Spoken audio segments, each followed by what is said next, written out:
Alright guys, welcome back to the channel. So we are doing a few more things today on cooling because I'm not exactly happy with how it's behaving. Temperatures are still going up a little bit, especially the intake air temperature. So I guess, you know, I wasn't really paying attention to it too much before, and I wasn't really going above 10 psi, so it wasn't a big problem. But now, you know, I'm sort of going 14, 15, 16 psi. Temperatures are starting to increase, and I'm trying to keep it below 50 degrees to minimize the risk of detonation. Whether or not I need to do that, it's a different story. Yeah, technically 60 degrees is like the limit where you're going to have a problem, and I want to have a floor, like a level of protection against that, so if I'm not watching it, it's not going to burn me. Where right now, you know, after a pull, I'm sitting at about 48, 50 degrees, which is kind of where I feel comfortable. But we're heading into summer, and it's now like 32, 34 degrees Celsius every day. So it's getting pretty warm, where I've been testing this now up until now in about 24 to 20 degrees Celsius. So 10 degrees extra on ambient temperature means probably going to be 10 degrees more on intake temperatures.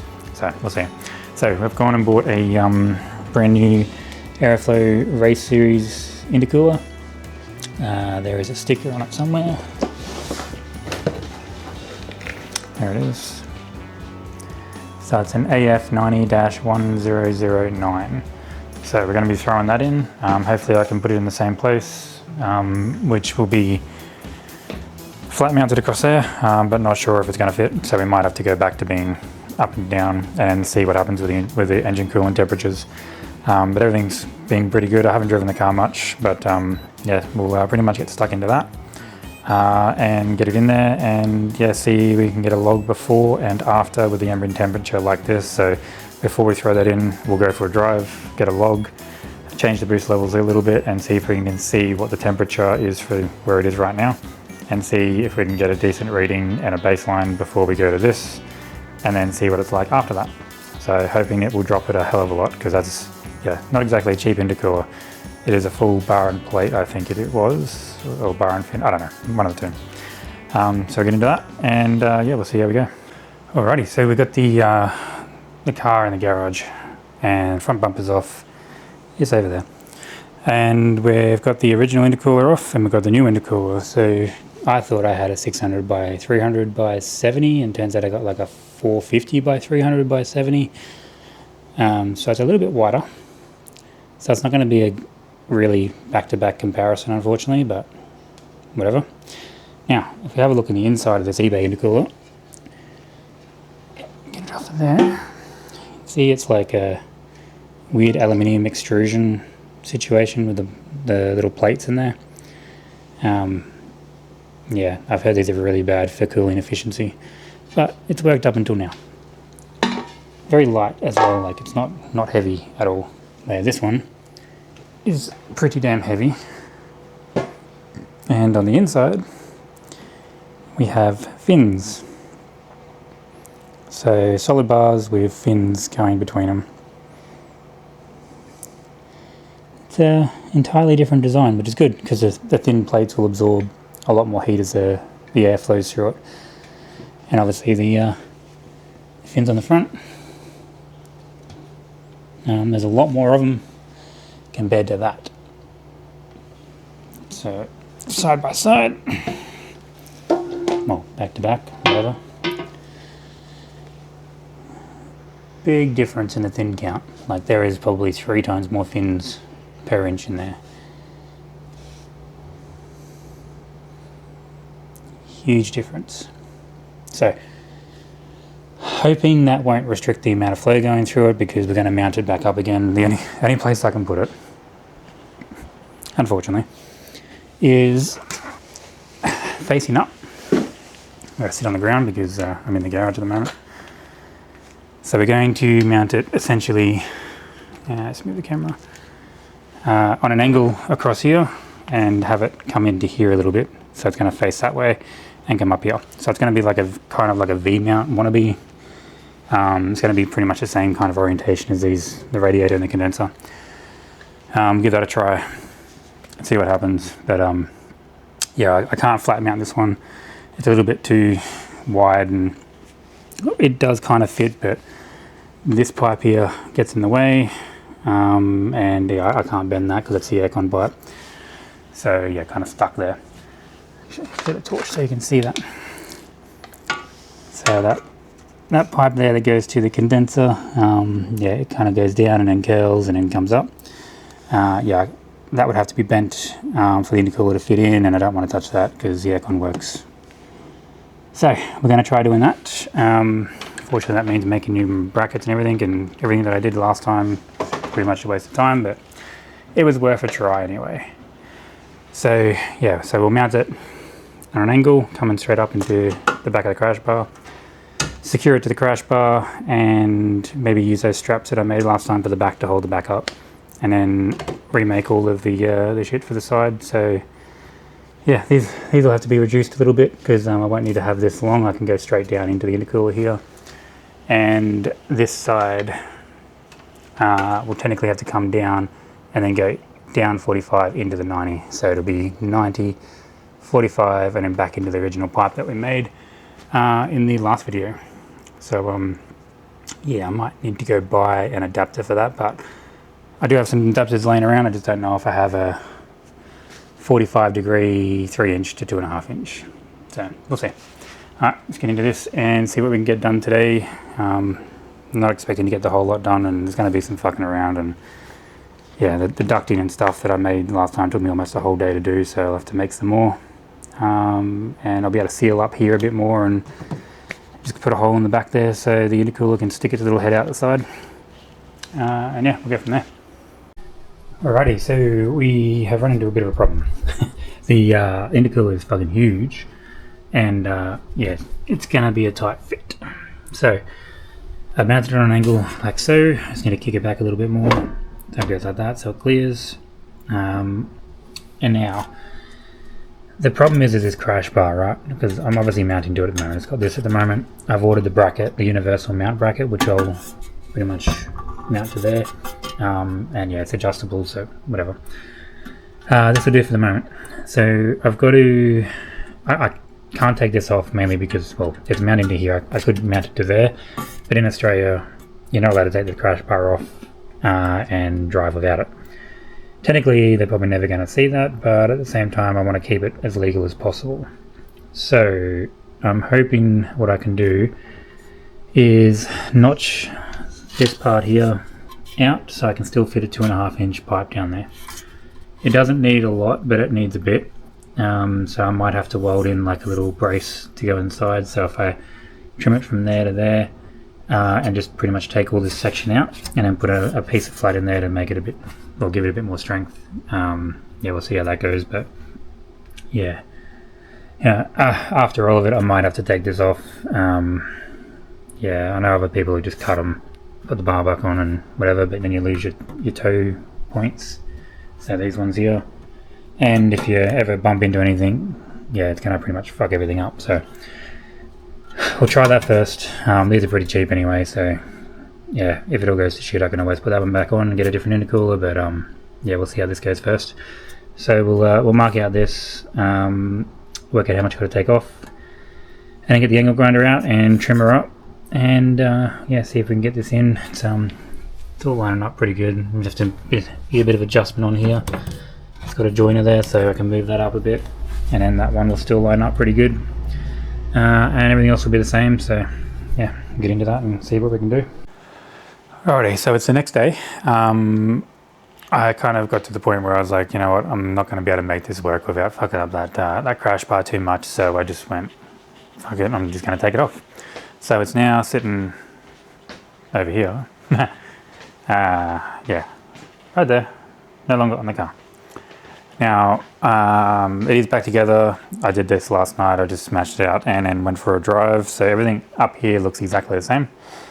And this is obviously on, but there's no crash bar there. So unfortunately, getting how I mounted that is going to be a little bit difficult.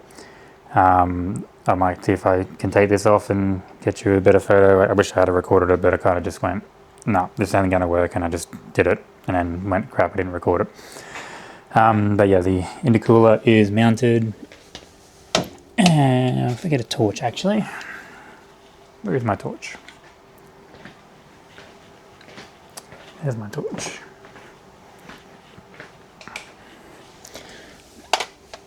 So you can see right there, it is mounted, it goes all the way up, and the pod filter is coming up to here, because without that crash bar you have so much more room behind this bar. Yeah, so this literally just comes up and sits here, and the intercooler is on a bit of an angle facing back, so the same direction as the radiator and the condenser, because it wouldn't fit straight up and down, so I just angled it like that. And yeah, I do have a problem though, and anyone that has the Brett Speed manifold with the Brett Speed designed charge pipe probably has an idea about what I'm talking about. But the main charge pipe that comes down from the turbo and goes to the intercooler. So if I move this out of the way, and you might not be able to see it there, but the charge pipe, yeah, there's too much crap in the way. I really want to clean this up and make it look better, but it's on the list. Anyway, the charge pipe comes across here, and then the steering arm comes down here, and the intercooler is pushing this pipe towards the steering arm, and that little knuckle that joins the steering arm onto the steering rack keeps hitting the pipe. So I was driving last night and I left home. I was driving, I got out of the driveway and I went to turn, I was like, wait, am I at full lock? And then I was still going back straight. I'm like, no, okay. So I just grabbed the steering wheel and yanked it. And yeah, it kept turning and turning. Turns out, so that pipe comes past the steering arm, and then the steering arm comes down like this, and there's a little uni joint or a knuckle or something that sits right here. And as that turns, it's hitting that pipe and then slipping past it. So I'm probably going to wear a hole in that fucking pipe if I don't move it now. So I've got to take the wheel off, jack it up, take the wheel off, take the inner arch off, and move that pipe so it's either further down or up away from that arm. I had this problem when I first put it together, and it was only minor. Like you'd turn the wheel and it would feel like the alignment was out or the wheel wasn't done up. It just kind of feels weird.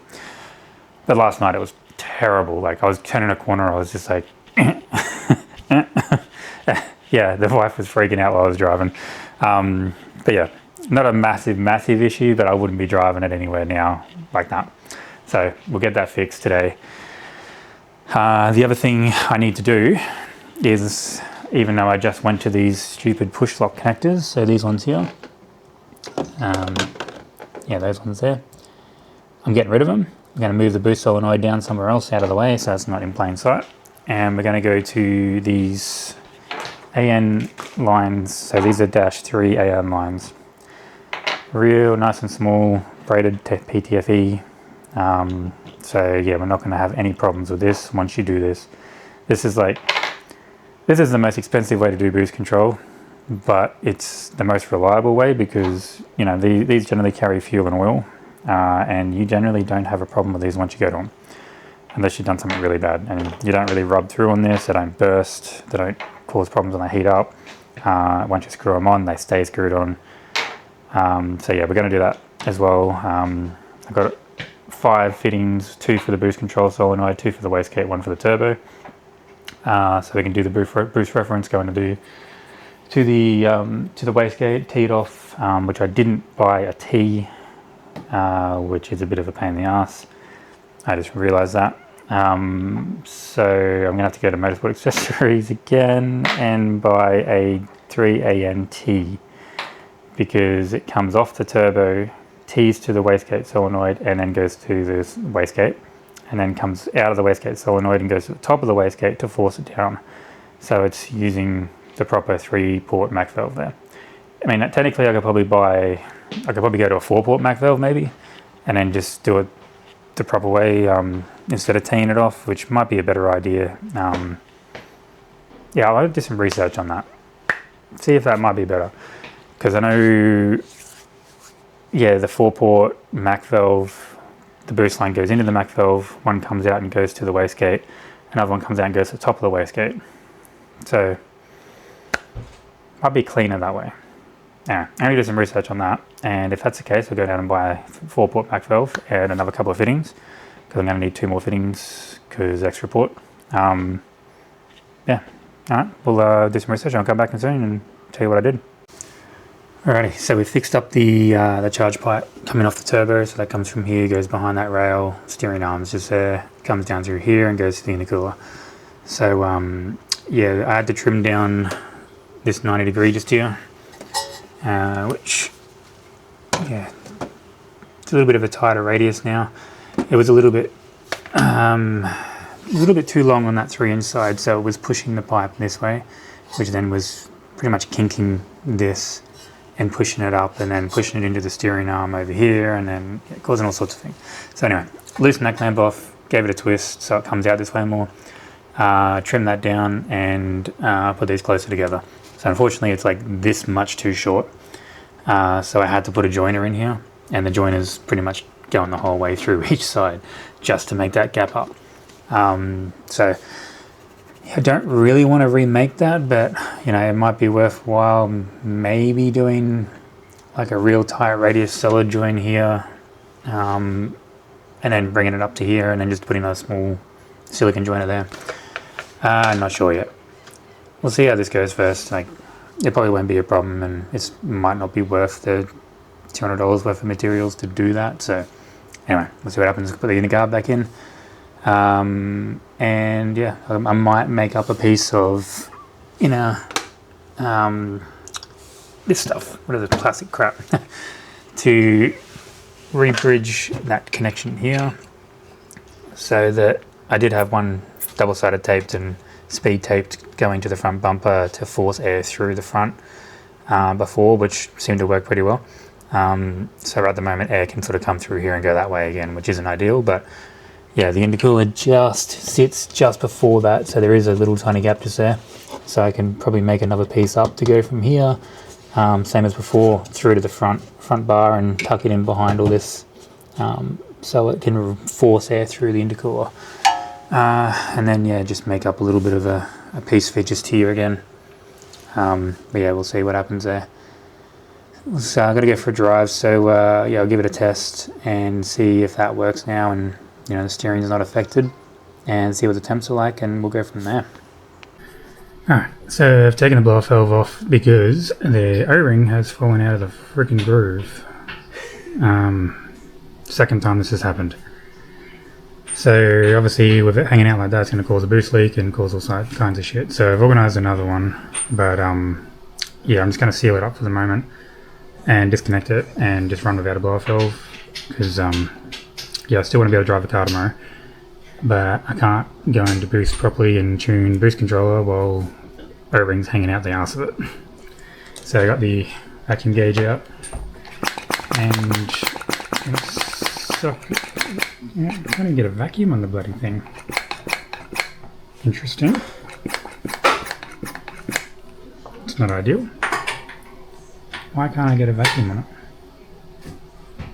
I mean, I've got that jammed in there. I got that jammed in there. But can't get a vacuum. Interesting. Maybe the diaphragm's rooted into it. Lost the camera.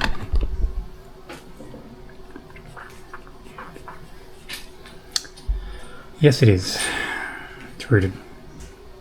So, stuck on that end, no resistance whatsoever. It's coming out of just here. So that diaphragm must have just killed itself. I don't know. That is super weird.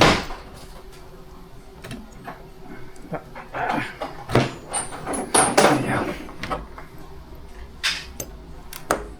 So it's rooted, is it?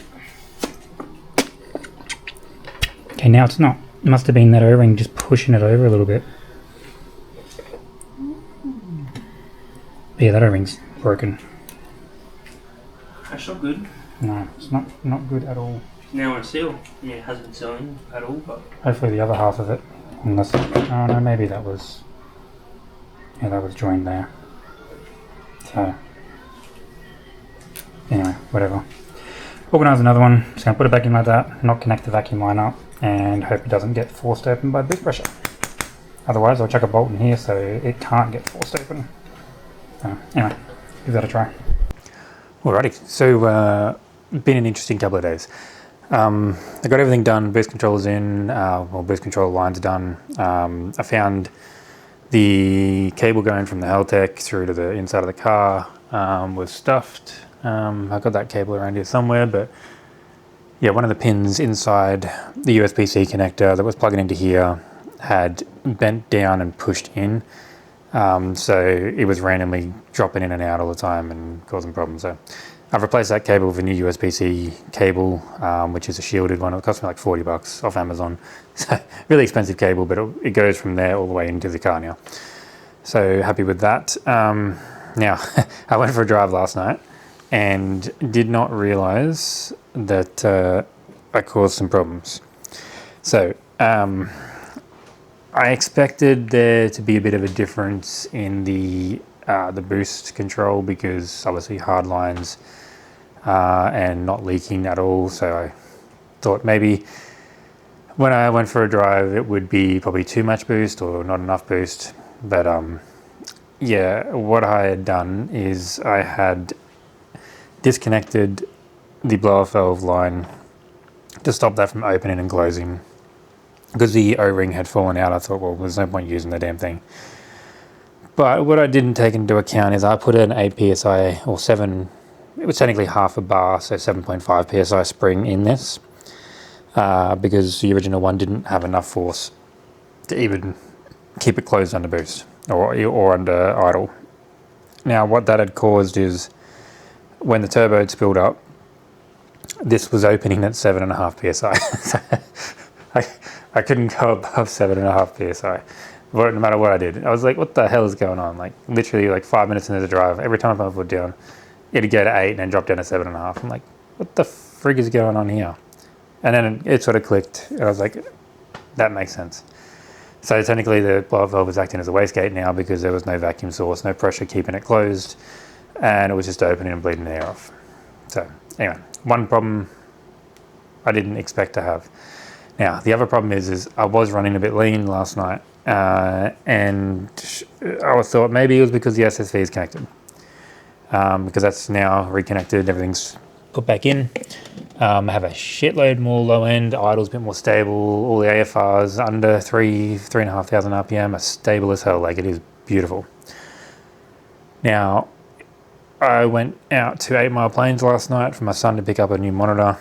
It was like 11 o'clock at night. We're driving around and we had some, we must have gone past a Honda Civic, Honda Civic meetup, because there was like 4 or 5 of the bastards, and every single one of them was just wanting to race me. Yeah, it was funny. Now, as soon as I put my foot down, it was great up until about 3,500, 4,000 RPM. As soon as the turbo started to spool, it just went really lean. So I was seeing like 13.5 AFR, and I was like, I was just pulling out straight away. As soon as that turbo spooled up, I was like, no, this ain't right. Something's wrong here. And I couldn't figure out what the hell was going on. So we're playing with the SSV, I had the laptop in the car. We were turning it up, we turned it down, opening it earlier, opening it all the time. No matter what I did, I couldn't get the AFRs back to being normal. And then I was like, right, fine, I'll fix it later. We'll just get this monitor and go home. And I went to go get fuel, and then it clicked, and I was like, hang on a second. I disconnected the solenoids when I put the fuel pressure regulator in. So the vacuum port that is actually supposed to feed the SSV VDI and the vacuum, the Dyson blower for the exhaust, I use that reference port for the pressure regulator for the fuel pressure, for the manifold pressure source or vacuum reference source, whatever. So the whole time I was driving, the SSV was closed. It wasn't opening, and I didn't even notice it. Surprisingly enough, I thought, yeah, this feels a bit underpowered for 8 psi, like what's going on? And then I went to 14 and I'm like, that's really, really lean. Why does it not feel like 14 psi? Because I didn't have the friggin' SSV opening. So anyway, that's the problem that we're going to fix today. Yeah, so the port that comes up under the manifold just here, so that one there, is teed off going to the Haltech and going to pressure regulator. Not feeding those solenoids under the manifold. So, yeah. Yeah. It's been a long 2 weeks, so I'm gonna go hook that up now and then go try do some more logs and make sure the boost control is good, and then tomorrow get a new blow-off valve because that one's screwed, and yeah, go from there. Hey bud, what you doing, mate? You good? Got my man in here today, just chilling out with me. Wife's at work, so decided, fuck it, I'm gonna go get some shit done. I gotta go teach the son how to drive this afternoon. He got his learners the other day. So I'm not teaching him in this. Not yet. No way.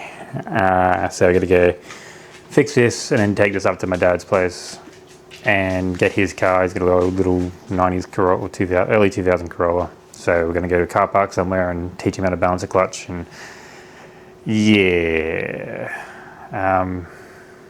Yeah, I'm not looking forward to it, but we'll see. So for now, let's just hook up this boost reference vacuum line. Not sure where we're going to get it from. I don't really want to touch the line that's going from the pressure regulator to the Haltech because that one works really well. I'm thinking, yeah, maybe just grabbing one of the service ports off the lower intake and just teeing it into there. That might be the safest bet because, yeah, you just need the vacuum to trigger. Yeah, we might just do that. And just make sure that it's actually working. I don't think it matters too much. Yeah, it really does matter, doesn't it? Shit. What a pain in the ass. You lazy motherfucker. What are you doing? Yeah, I don't know. Because, yeah. I have to have a think about that one. Because we don't really want to tee it off. I don't want to touch that because that's working amazingly. Where the Haltech's plugged into is fucking great. And I don't want to tee it off again. But I might have to. Because I'm pretty sure that has a vacuum, what do you call it? It's like a little chamber that stores vacuum or something. So when there's that atmospheric pressure, the solenoids still work. That's what I understand of it anyway. It's like a reservoir for vacuum, but I don't know about that. So I don't think it's going to matter. So I'm going to have it open anyway before boost starts. So I might just tee it off and just get it done into there. So, might be the only option. Alright, see if I got a tee. A little cheapo plastic tee. So, there's already a pipe down there. So, take it off of here. Beautiful. And tee it into there.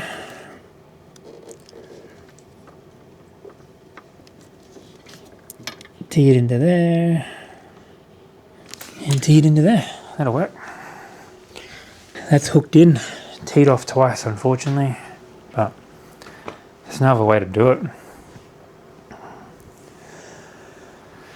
I mean, ideally, if I replace this tomorrow with, or get rid of it, I go to Motorsport Accessories, get a new pipe here, weld on a new bung. That's working really well. New intercooler is keeping it really cool. Then I won't need to weld this on, so I won't have this port being a problem, which means this up here will be fine, which means I can take that off, go this way, and then do this to there. But yeah, for right now, I don't have another option. But I really want to test it to see what the SSV is like. Because last night, the car idled beautifully. AFRs, transitions, or transients. On the highway, the fuel map, everything was just white with a tiny little bit of tinge of blue. I've never seen that with the SSV fully open, locked open. Like, it was beautiful. Like, it's like the long-term trims have done its job properly.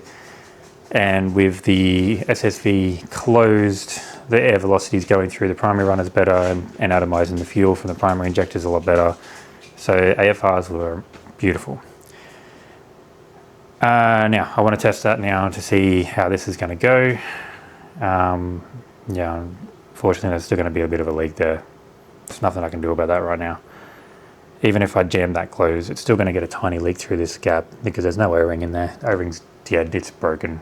It's sitting on the table over there. So yeah, no, I can't deal with that right now. That's a tomorrow problem. At least want to get this working, make sure the SSV is going, see if we can get our low end power back, and have it opening at the right time when the boost starts, and yeah, see if we can get those first, second gear skids back, because yeah, I'm missing the extra torque and power that it used to have when the SSV was in place. Brett reckons it was the SSV being closed and then opening was kind of like restricting the power and then giving it a whole heap of velocity, which was, you know, holding the engine back, and then the SSV opens and it just gets all this power. So I thought, yeah, that makes sense, you know. That's what everyone keeps saying the SSV does. But no matter what I do, I cannot get it to skid first anymore. Even at 14 PSI, it will not skid first. Granted, I haven't tried since I put the 5-speed in, so the 5-speed is a little bit geared different. Don't know if that's going to happen, but you know, just driving around last night with the SSV closed the entire time, the car down low had a lot more torque. It was a lot easier to drive. So we'll give it a try and see what happens. Worst case, we'll just reverse it and open the SSV again. See what happens. So we'll I've got to get some fuel as well. I'm almost at empty. I might have to go get some more ethanol, so I might go do that and use that as a test. But it is really hot outside. The storm's coming apparently, and it's like 34 degrees at the moment. So it may not be the greatest, but yeah, we'll see. You know, it might be a good idea to see what it's like on the highway at 34 degrees, because if everything's working, then sweet.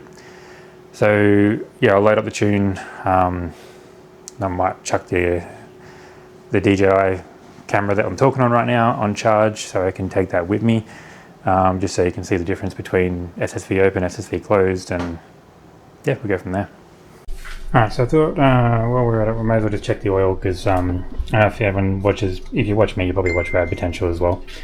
He had that FD that blew up because the oil got diluted, and obviously the rotor fucking got killed as well, so everyone keeps saying check the oil because you're running ethanol and it dilutes it, but yeah, it's still thick as shit. So you can see, thick, and has no smell of ethanol or fuel or anything. It smells like engine oil. Now I am obviously not running the oil metering pump, and I am running said oil there, which is a racing full ester synthetic oil. So apparently this shit is really good for ethanol as well, and I'm presuming this is why my catch can over there keeps sucking up water, because it's sucking it out as condensation for any of the ethanol that comes through or whatever the fuck happens there. Because yeah, every couple of days I empty that out, and there's, you know, a couple of mil of water in their catch can. No idea if that is true or not, but it seems that, you know, you run E85 and you get water in the catch can, but no water in the sump, so whatever. But I'm glad that's good, because I was worried about that when I saw Rad's video, but yeah, that must have just been because of his rotor failure. But yeah, I will be changing that oil soon. It's done about probably 700 Ks now, so I'm going to change it at 1500 anyway. But yeah, I just saw it's still got the normal color, so it's sweet. So we're going to go get some fuel now and see how we go. Alright, so we're looking at the dual intake runner, trying to get the SSV dialed in again. So I'm just going to give this a try to see what's going on. But by the looks of things, you know, -8 as it comes up, and I'm generally cruising around. We're at -6, -7ish. So I'm assuming, you know, when I put my foot down and we start getting the atmospheric pressure around 3500 RPM, going to positive cruise, it should kick in, where I want it to, but we'll just give this a try and see what happens, I guess. I'll be monitoring on my phone anyway, so we'll give it a try and see what's going on. Let's put my laptop in and jump in the car. Let's give it a try, see what happens. So what are you doing with the dual intake? Dual intake runner. Yeah. SSV essentially. So what are we trying to do with this? Get my low end torque back and... yeah, that's way too low. It just opened up and caused a misfire.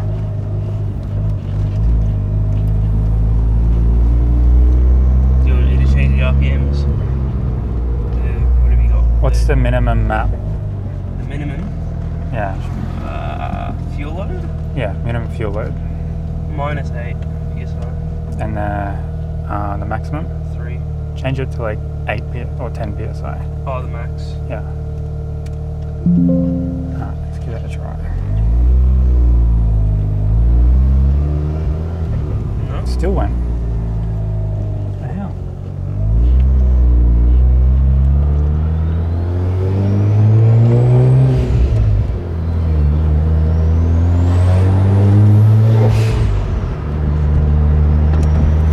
It's definitely... Runs smoother, but it's misfiring now. Because of SSV. yeah, maybe change the minimum RPM. Oh, the minimum fuel load. Yeah. No, minimum RPM. Oh, min load. Minimum RPM. Min load on RPM. Yes. Yeah. Change it to 3,500. Yeah. The max is on 3,500 as well. So change the max to 5,000. Yeah. Can you add a light display? So add a new display, add a light, and then put dual intake runner. Do that. Yeah. DIR output state, yeah. Just tell me when that turns on and see if it lines up. You can put it in the middle of the screen. What the fuck? See if it lines up with when the hesitation happens and the misfire. These cars.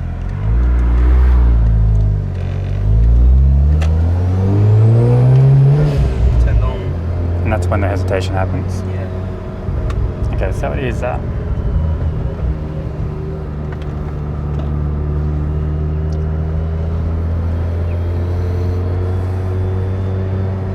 How annoying. Yeah, we just need to tune the timing. Yeah. It's not as simple as just turning it on and expecting it to work perfectly. You wish it would be like that, though. Yeah, but it definitely won't be.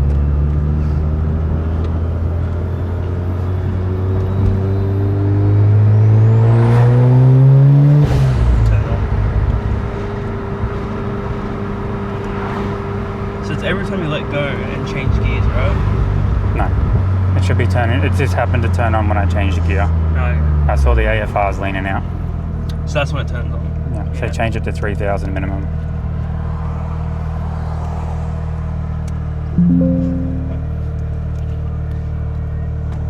What about the fuel load? Leave that as is. Yeah. Yep. Yeah, that's got a shitload more fucking power. Holy crap.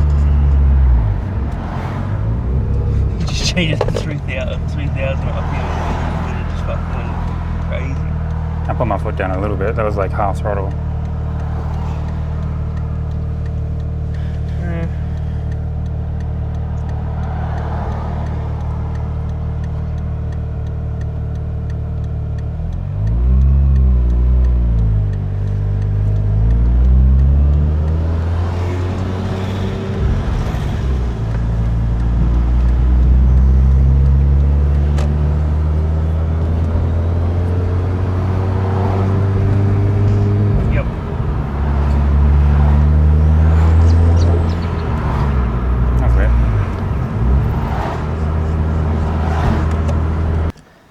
Away from dual intake runner to back to generic output.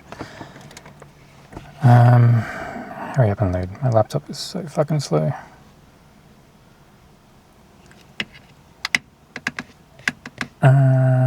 So we go under engine functions, dual intake runner, turn that bad boy off, go to generics, generic output 1,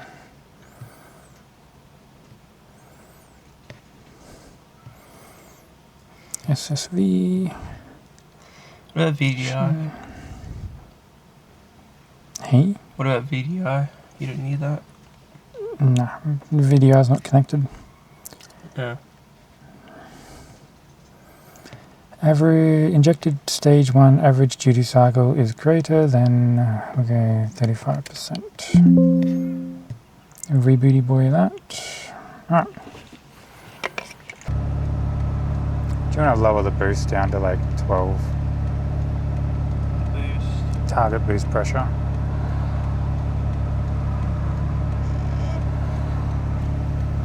Where's that? Target boost pressure.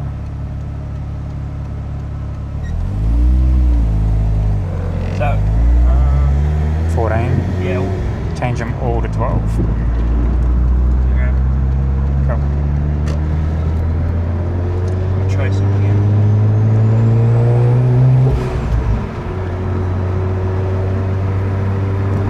Yeah, got that misfire still. Yeah.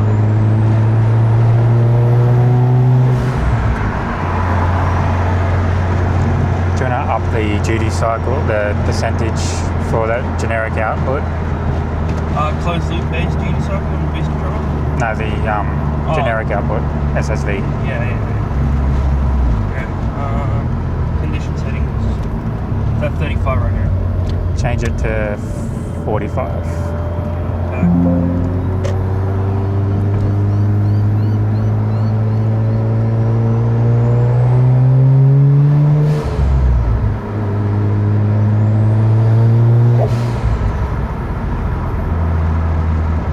Felt better. What's smoother? Yeah.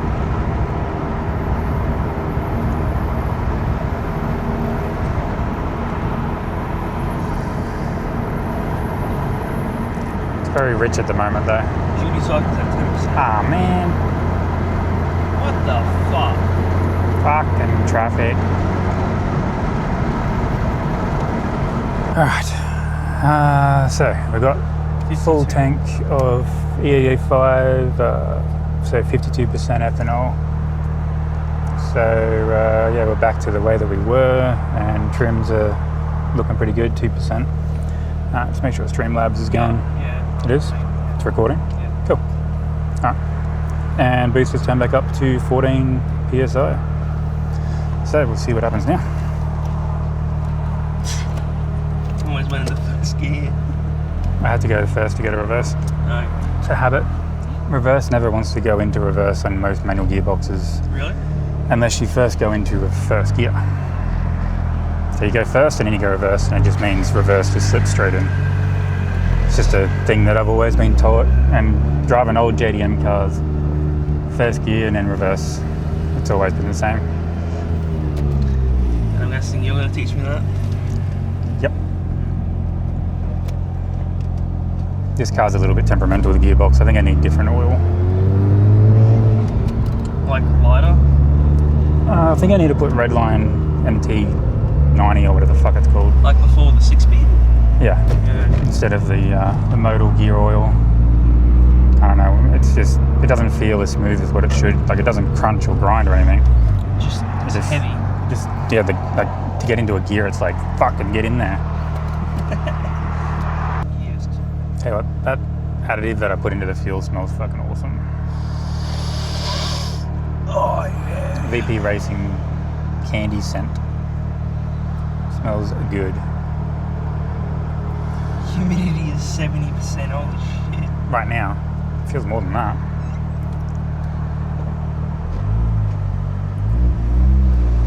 That's fucked.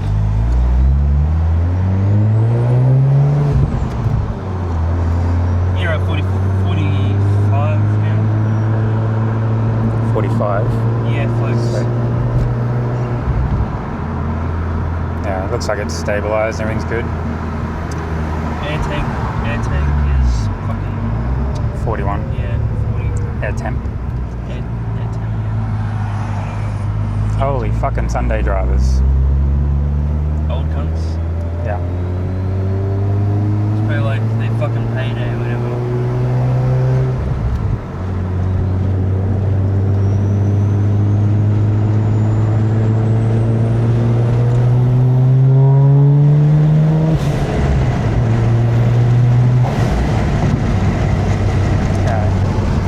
Saw 11 psi. How much did we hit? 11. I saw the flex go up and down because the fuel was sloshing around. Yeah.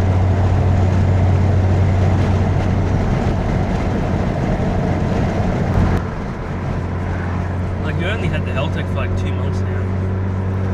Yeah, about 2 or 3 months, yeah. So you're still learning. Still a lot of shit I don't know how to do.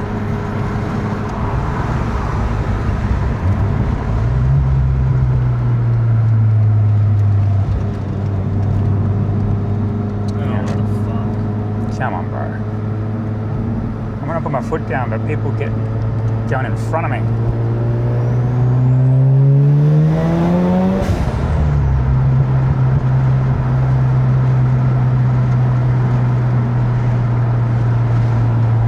I don't know what boost pressure that was. I was looking at the AFR. I'm sure it's in the log. Yeah, it'll be in the log. Yeah. Because I'm logging. Have to look at it when we get home. Or you will. Fucking Sunday drivers, bro. About 41% flex. Holy fucking shit, go faster, Kevin. 30 k's an hour. Seriously?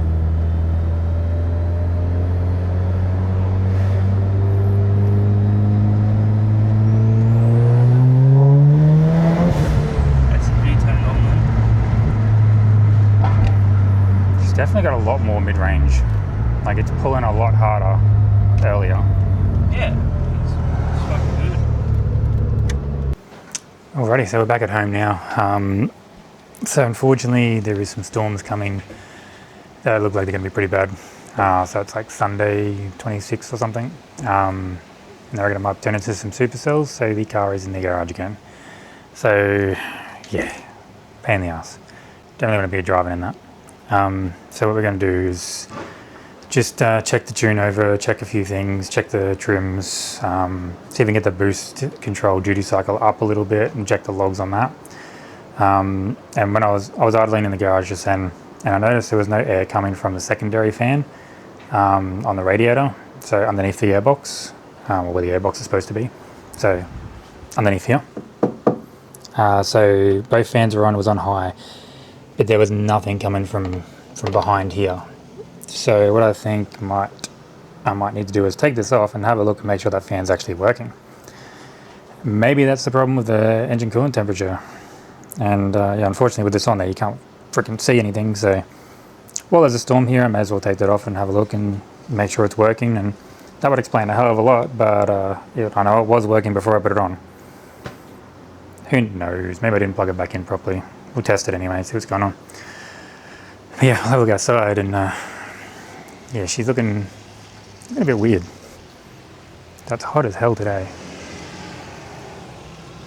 So a few storms coming over. So we'll see what's going on, and yeah, we'll work on this and let the storm pass and then go for a drive later on, and when it's not so hot and not storming or hailing or whatever. So yeah, we'll check back soon and go from there. Alright, so turn the aircon on in the garage because it's friggin' hot. So I'm just going to get this set up in here so we can have a look at this. Hello? Thank you. So I've taken the two pipes off, so the intake and the charge pipe. I'm just going to take this off and see what we've got going on underneath it. I might even leave it off and see what effect it has on intake temperatures and also engine coolant temperatures, because I guess I didn't really have a problem until this went on. But yeah, being factory MAF and stuff, you know, you're kind of supposed to leave this on, but because I'm modified so much, maybe it's better not having it on. We will see. Oh,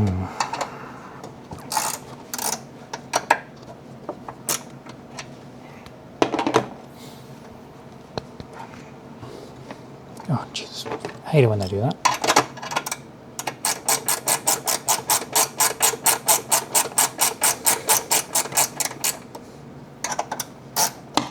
Get one turn out of them and they just go hard.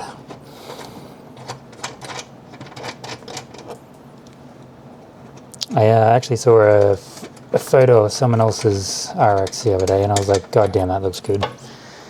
They had essentially the battery and the airbox removed. The battery was in the boot probably, and that brace that comes across here, like the little supporting brace, that was removed as well. And it was just clean as, like, I was like, Jesus, I want mine to look like that. You kind of, you want it to be factory-ish looking but have the performance, but yeah, as soon as you start doing stuff like that, there's no going back. You know, you take that brace out, it's out forever. Yeah. So, airbox tray out. Obviously that's definitely plugged in.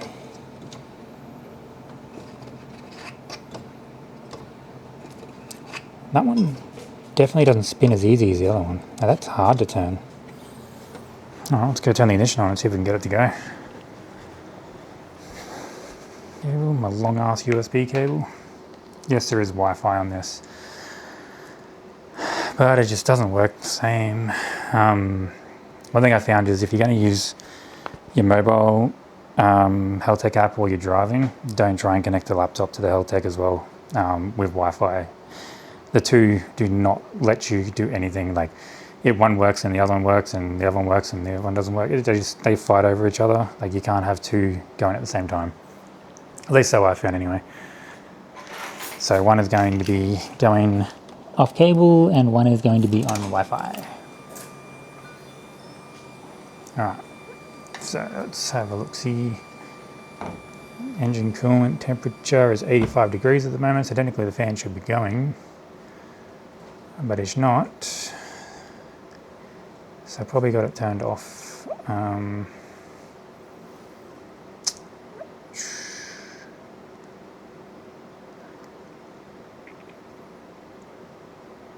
Disable when engine is stopped. Okay, well that makes sense.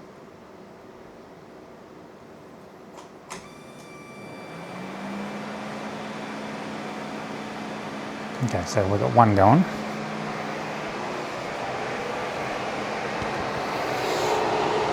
Yeah. Just blowing a fair bit of hot air there. Obviously because it's hot, I just put it in there, I've only just taken the gun off. So now we'll go thermostat 2. Let's just see if we can trigger that. Enable above 80. Oops.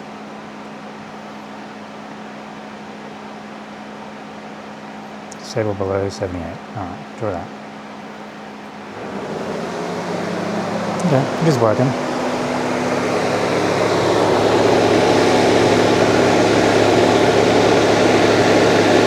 Fuck, that's hot. Doesn't do a hell of a lot though.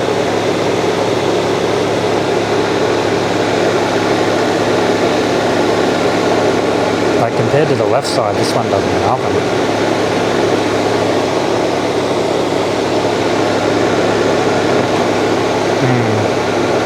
Interesting.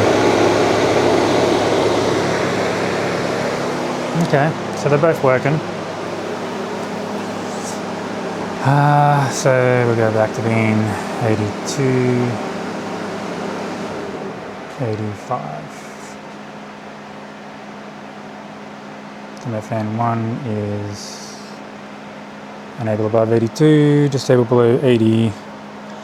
Idle up delay is 0.5 of a second, 50 RPM. Yeah, that's fine. Yeah.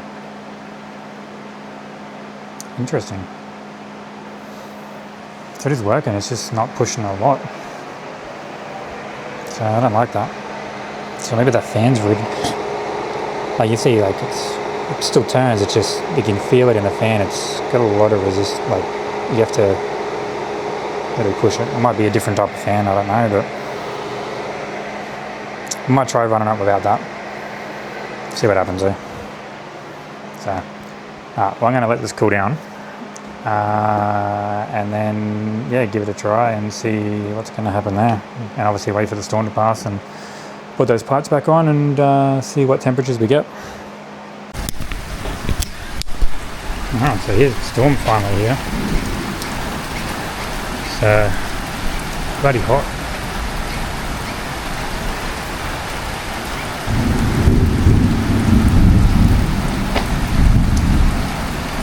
Why is it hot but it's raining? What the fuck?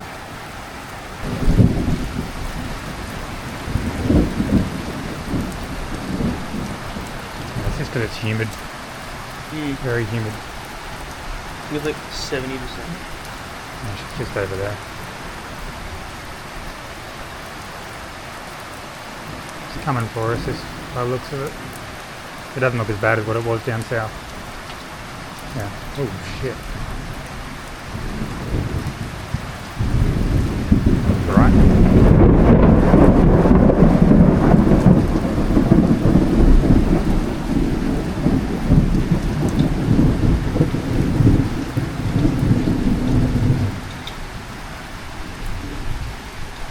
I have a feeling this is what it's like in the UK every day.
coming inside. Great. So, yeah, unfortunately, that's how to get close. So 10 minutes after the fucking storm comes, it's blue sky with a bit of cloud. Fucking Jesus. We never get storms like this. This is crazy. Very strange. But whatever. Enough to wet the ground and not make it easy to tune a car. Alright, so the storm's gone. Everything's fucking drying out. So, oh, beautiful. Let's get everything back together so I can actually go for a drive tonight when it dries out a bit and see what happens. Be interesting to see what's going on, but yeah, I don't like that fan, eh? It just doesn't sound right. Anyway, so put this pipe back on. Gonna use one of these clamps. Oh, there's clamp already on there. And I need a clamp for here.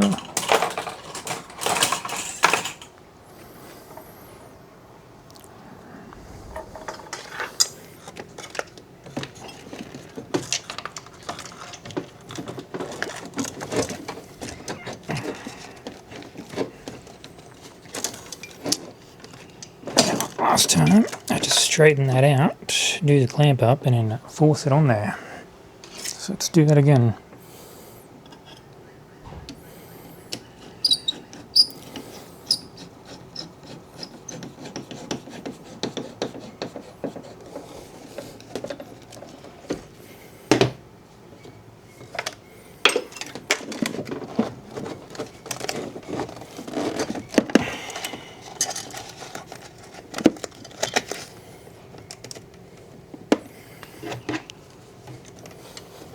I really want to put a one of those O-ring seal bloody V-band wannabe quick disconnect ones on here, but I also don't feel like TIG welding the flange to the drive-by wire,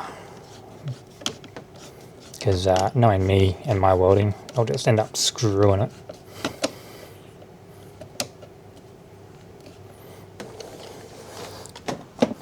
Beautiful. Okay, now vacuum seals back in.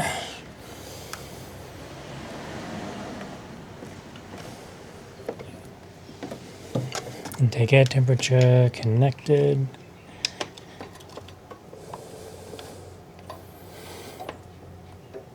It's kind of in the worst spot, but whatever. It's only temporary until we sort out what's going on here. Now, the pipe that I haven't remade yet, that I need to remake.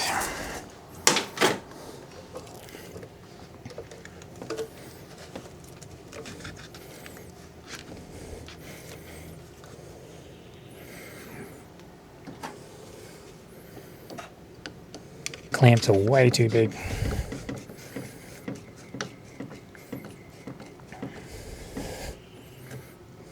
Of course, I put that one on back to front, but whatever. Who cares?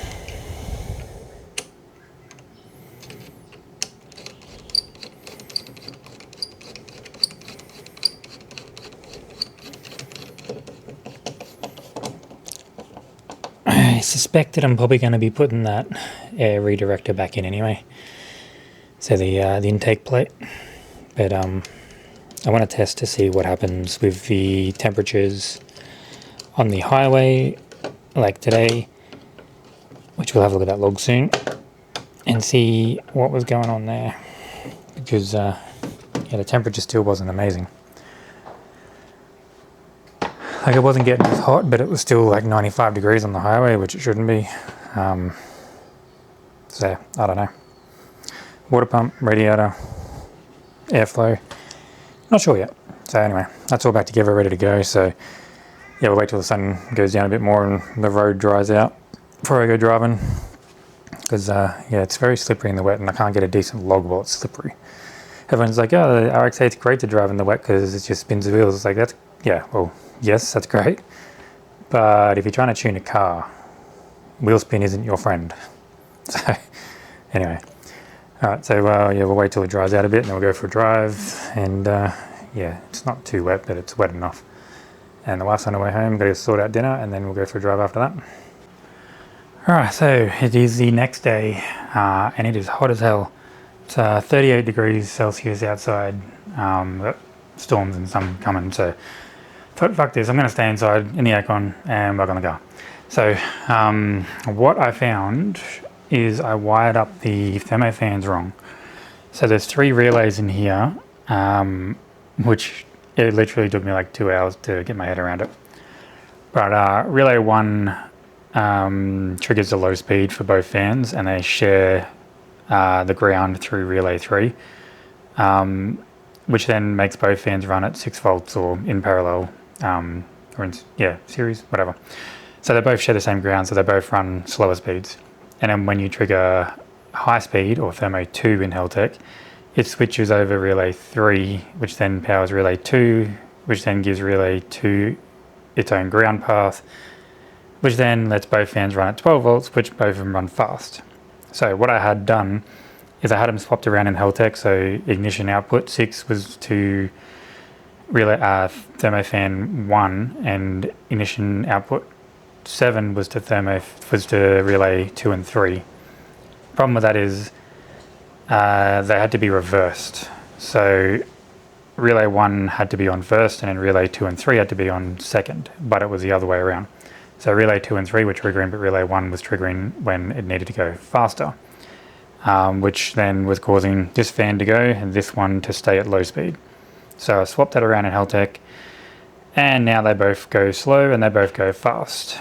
So yeah, weird situation. I don't understand. Like, obviously it makes sense when you look at the diagram, but actually looking at it in here, it didn't make much sense to me. So I could get that fan going full bull, this one was slow, and then that one was slow and that one was slow, but I couldn't get both of them to go fast until I swapped those wires around, and then away we went. So I was looking at that, just pulled it all apart, tried to figure out what the hell was going on, and it was just the ignition wires, and managed to swap it around. And that's mainly because if you have a look in the actual thing, when I did the wiring on the fuse box, cooling fan 2, cooling fan 1, cooling fan 3. So I had it cooling fan 1, cooling fan 2, cooling fan 3, and that's wrong. These two are not connected together. These two are. So this one provides this one the power it needs, or the ground it needs. This one triggers the primary low speed. Yeah, it's weird, but anyway. That's how Mazda did it to get around not having to run 3 triggers. I guess it works. It just it takes a little bit to get your head around it. So hopefully that fixes a few problems, explains why it was getting a little bit warm when we had the aircon on, because it was triggering essentially low speed instead of high speed. And when I was driving around and it was at 90 degrees and it was supposed to be high speed, it was only one fan running high, the other one was running low. So that's why it was still getting temperatures down, but it wasn't doing it quick enough. Still doesn't explain the problem that I'm getting with 100 kilometers an hour still heating up a little bit. So yeah, that might be a water pump. So I'm going to try tightening the alternator belt just a little bit, just to make sure that the belt's not slipping. Yeah, I'm running out of ideas with that, because I've done the ducting in the front. That's all good. It's perfectly fine at 80 k's and under. It's just once you hit the 90 to 100 k's an hour, the temperature just starts to increase very, very slowly, and it sits at like 96, 97 degrees and doesn't get any hotter than that, but it shouldn't be that hot. And yeah, the fans I wouldn't imagine would work at that point anyway, because there's too much air flowing through the radiator. The fans would be pretty much useless, but I'll leave them on and see what happens. If there is an air duct problem still, because the intercooler is now facing in the front of it, so it's blocking some of the air, at least the thermo fans will be going to suck the air through it, and yeah, we'll see what happens. Otherwise, I might just buy a water pump and try that, and maybe try flush the radiator, but I didn't have a problem with it until I put this engine in, and that engine had the water pump off of the other car, which did fail, where the original water pump that I had in this was pretty much stayed in the red car. So it stayed in the engine that came out of this and went into the red one. So it could just be as simple as the water pump's cavitating or something, but it looked fine, so whatever. We're going to go for a drive in this hot weather, and kind of perfect time, because if it's hot outside, this should run hotter, which then if it keeps under control, then we know it's good. So go for a drive and see what's going on. Alright, so taking it for a drive in the heat. It is literally like 41 degrees outside. So it's pretty damn hot. So it's probably the hottest temperature it's been here maybe ever. But yeah, anyway. The car was getting hot without the aircon on. So driving around, I was sitting around 94 degrees, and it's an 82 degrees thermostat. So it's about as hot as it was getting on the highway. So the thermo fans obviously didn't fix the problem. Now, what I've decided to do is I've taken off the heater core hose, which is the one that goes to the heater core, which goes to the rear iron, and there was no coolant in it. But there is coolant in this hose here, which if I blow into it, it starts coming out there. If I blow into there, it starts coming out here. And if you have the radiator cap off, it starts coming out there. So it's got a full flow through passage. It's just there's no coolant in there. So I want to work out why that is. So I'm starting to think, yes, the water pump is dead. Either the impeller is slipping on the shaft or something and it's not actually spinning enough. I honestly don't know because I've never actually seen this type of problem before. So I just got an old empty container here. So I'm just going to chuck that into there and stick it somewhere and blow into it and see what happens. I don't know if you can actually see that, but yeah. Let's see if I can get this hose off. Ugh, I hate the taste of these hoses, they taste gross.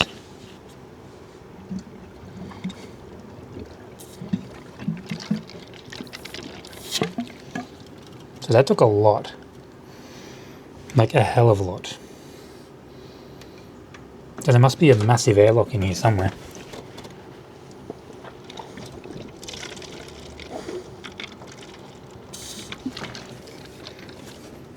That's an insane amount you have to blow to get anything out of that. It's like that whole tube down there is empty. So that's not ideal. So, I don't know.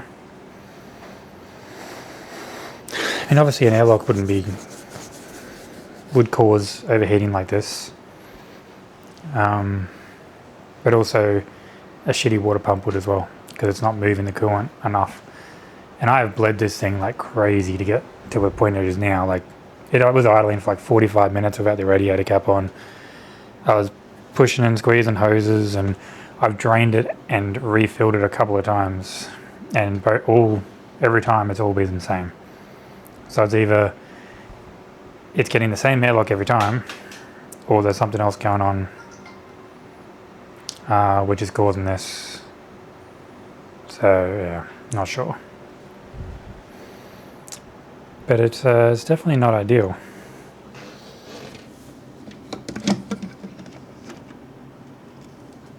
Obviously that's pretty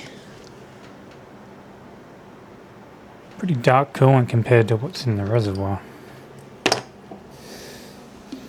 Reservoir went down a fair amount too. So maybe I just got a big airlock stuck in the fucking engine. Try and get this hose off.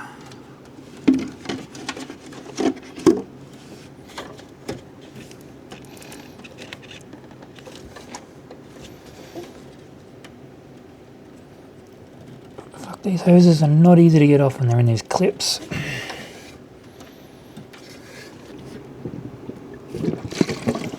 And then it decides to come out of here and go everywhere. Put that back on. Bloody hell. Putting coolant everywhere, fuck's sake.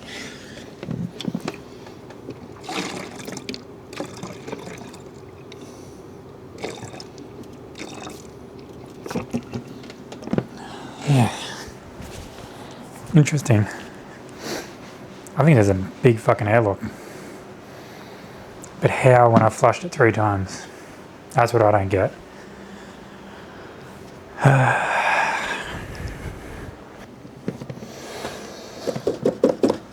Kind of tempted just to fill it up here and then just jam the hose on and see what happens, but yeah, I don't know. I don't know what the hell's going on.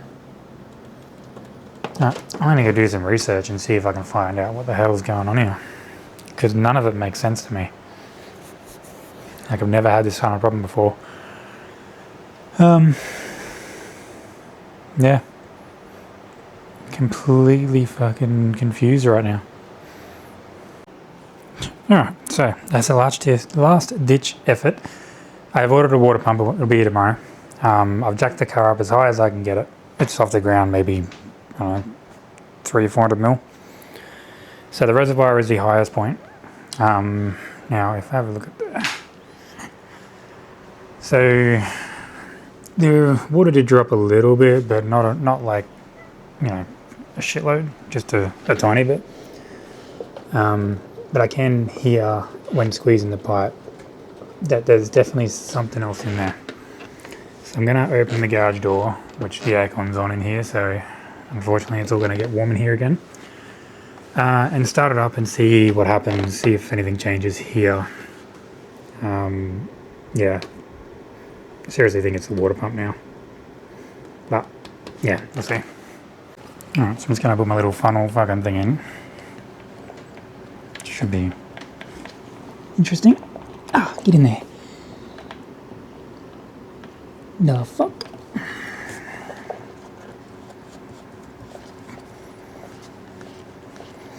So now it's definitely the highest point in the system, but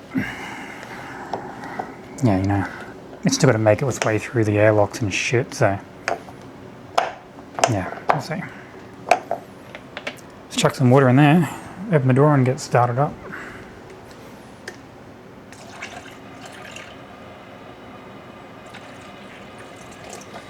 Might even pull this hose out because that's just gonna leak. Ah, fucking hate these things. Even though it's on there, it's still coming through here. I'll grab a bolt, seal that fucker up, and then put it back once we're done.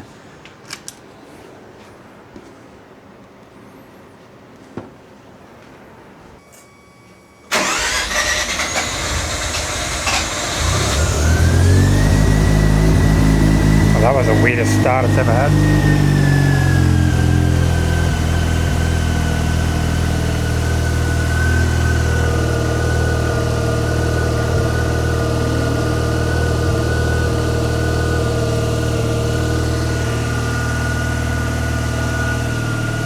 Give it a sec to heat up. See what happens. But I don't like that start.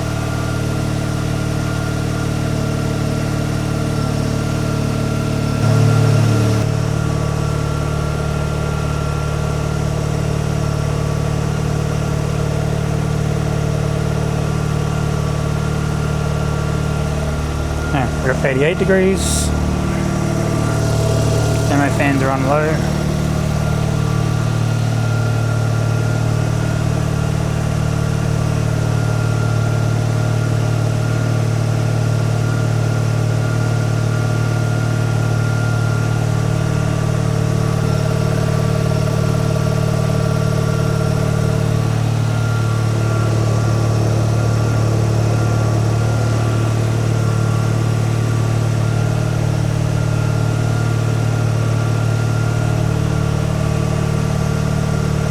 It doesn't look like there's any air in it. There's the high. That's 88 degrees.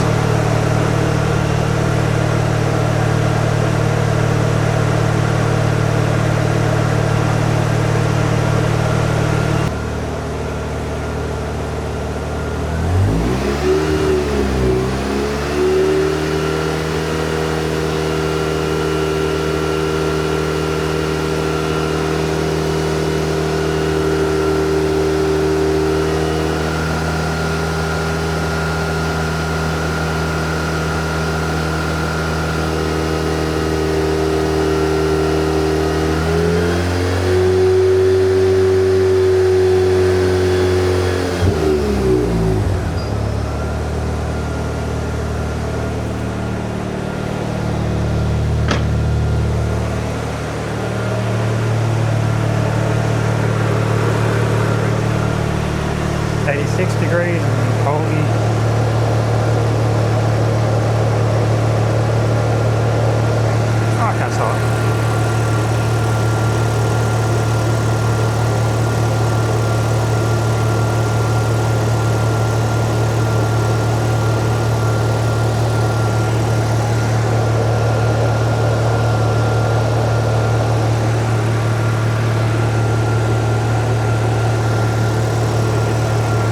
glove on, that's way too hot.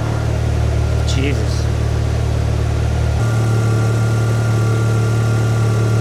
84 degrees, 83 degrees, 70 degrees, 75 degrees, 72 degrees.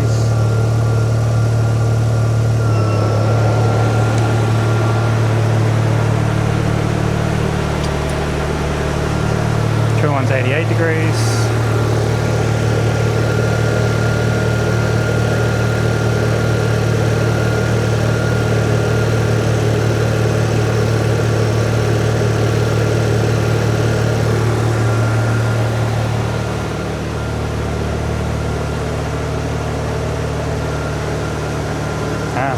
No real air in it.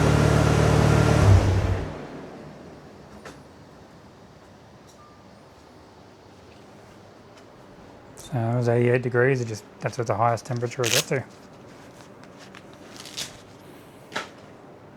But I did notice a bit of a weird noise when I was revving it too, so maybe it is a water pump.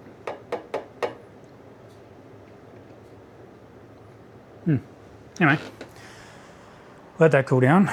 See if that level drops at all, or what happens there, and then yeah, we'll go from there. But like I said, water pump's on its way. It'll be here tomorrow. If that doesn't fix it, then I don't know what the fuck it is. I mean, maybe the radiator's clogged, or I don't. Who knows? All right, so a little bit of an update. I thought I'd just have a look at the water pump, and yeah, we've got some movement in this shaft. Like, don't know if you can hear that or not, but I can twist it. Like, I can feel it knock. I can pull it up and down, and I can feel it back to front, like forward and back, tiny bit, but not much. So yeah, I think it's just the water pump's fucking rooted. So I'm going to drain the coolant, even though I just bled the damn system, and pull this pump off. Obviously I've ordered another one, so it'll be here tomorrow. And yeah, just see what's going on behind it. Hopefully it's just, yeah, something's wrong there, but I guess we will see. Alright, so I found out something. In the OEM rubber hoses, there is this little tiny brass fucking restrictor. And I didn't know what it was, and I just thought, hang on, I found that the other day. Let's see what it is. And there's supposed to be two of them. One goes into the heater, return back to the thermostat block, and I think one goes into this, which goes to the expansion tank. And apparently if you don't have these in, you pretty much overheat almost straight away. I don't know how or why Mazda would do that, but Google searching it, Google AI says it's to stop some noises and shit in the car, but I haven't got that in there. So I think when we get the water pump anyway, it might be worthwhile putting that back in. I don't have the one for the heater though, so yeah, we're only going to have this one. So we'll tuck that into there, but I'll make sure it's the right one. It might even be this one. The one that comes from the back goes through to there and it goes to the front here, through the throttle body. Yeah, or it's the one going to the extension tank. I don't know. So I figured that one out, chuck it in, glad I found it. I had to search the whole garage for it, but if I need to, I'll order another one from over there and see what happens. Alright, so yeah, billet rotary, fuck, they're awesome. Yeah, it's like 9 o'clock in the morning and it just arrived. So, came from Caboolture, this one. Honestly, I was expecting a bit of difference between the old and the new one. Yeah, there's two dicks. But yeah, like obviously there's a bit of shit built up on there because surface rust. But as far as the fins go, they look the same. Just this one has a bit of play in the bearing. This one does not. But yeah, hopefully. Like I said, I don't think it's the water pump that's the problem. After seeing that, like this one is definitely solid, no movement. I think it was more the restrictor that was missing out of the heater line. But chuck it in and see what happens.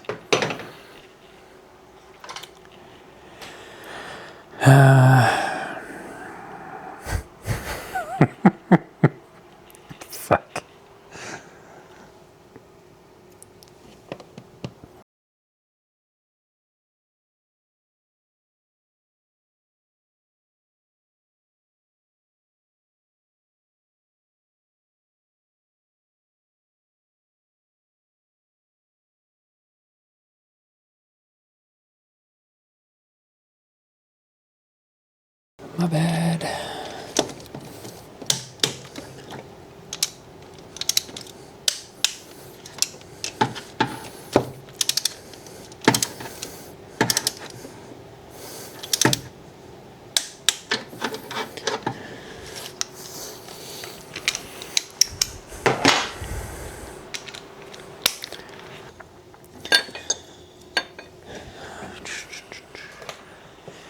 $10mm box to go under there.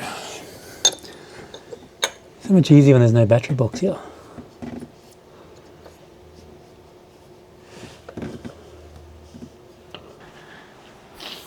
Yeah, where's my 10mm gone? Oh, right there.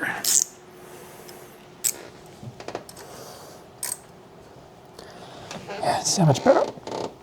When I was trying to undo this yesterday, that pulley was slipping something shocking on that. Like as soon as I put a bit of tension on this, the whole pulley would just turn, and it wasn't turning the engine over.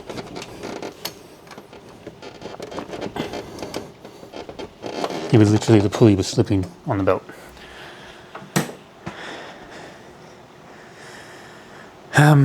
Alright, so 12mm,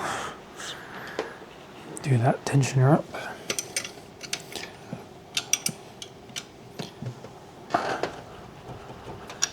Yep, I'm gonna do that one up as well. Most of them are already on. Got the restrictor up here, got the clamp on there, stop the restrictor if it flies out. Got that one back on, that clamp's done up. So just going to put the one that comes from here, that goes to the expansion tank, put the expansion tank back in, do the clamp up for this as well.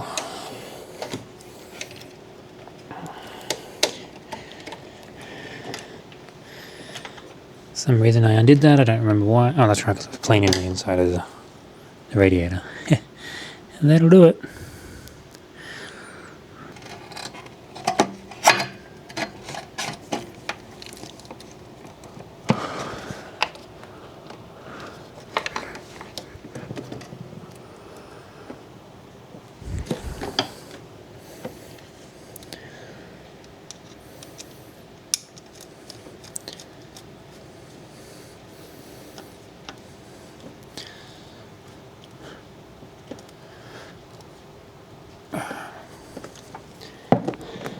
Beautiful.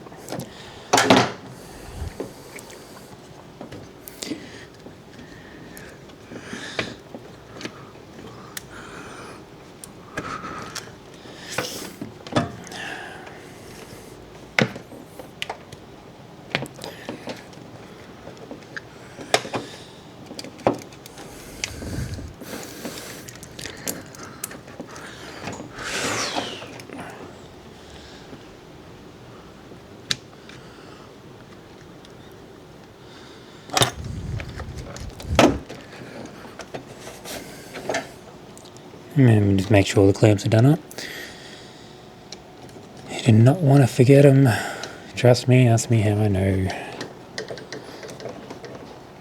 There's nothing worse than pulling up to a set of traffic lights and then just going poof and steam goes everywhere.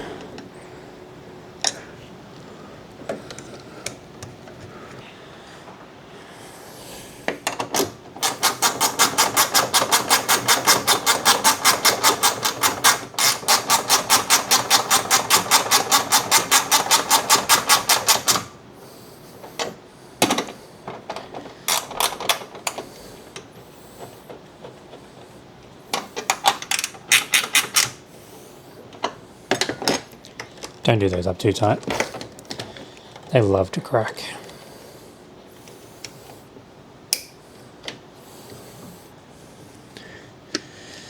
Push that hose back on in front of the radiator so it doesn't drip all over the power steering stuff.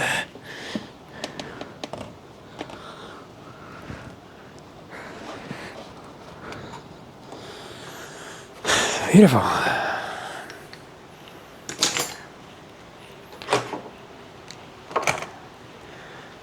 Now, last hose, I'm not going to be able to see it, but this does have a restrictor in it. which apparently is a thing. I don't know why, but it is.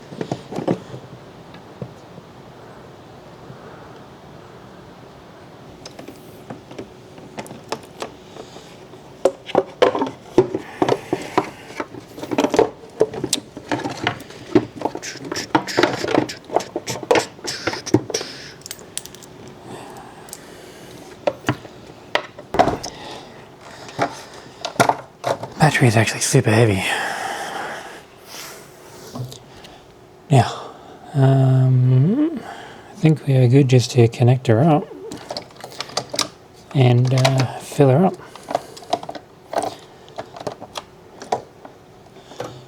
So alternator's on, yeah, all that's on.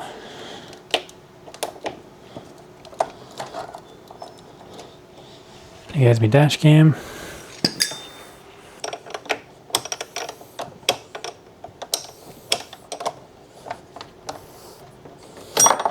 Ooh, that was lucky.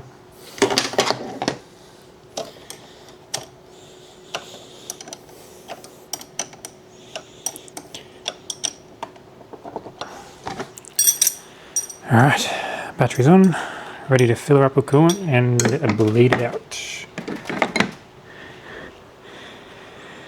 Now this was a pain in the ass because you got to jack the front of the car up, because make this the highest point, put the funnel on and do that whole thing again.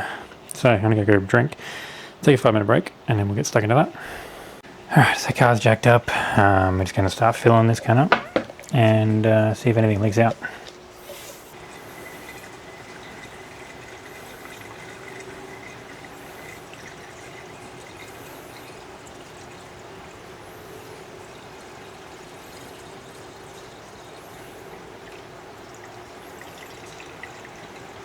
Yeah, fuck that. I bought this long snout specifically for this kind of thing, and it just makes it harder. Like when it's full, you tip it and it just goes fuck it.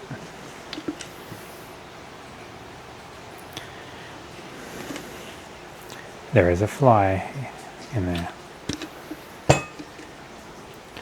Grab a funnel, not the other funnel, a normal funnel.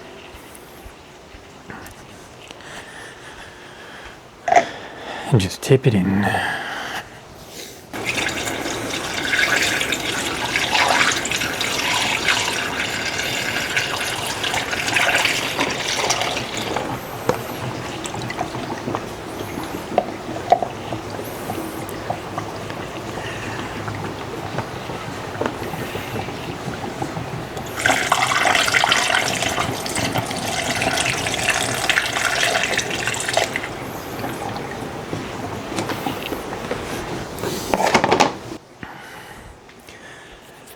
One thing I've got to do is crack that turbo line, because I need the air to come out the back iron.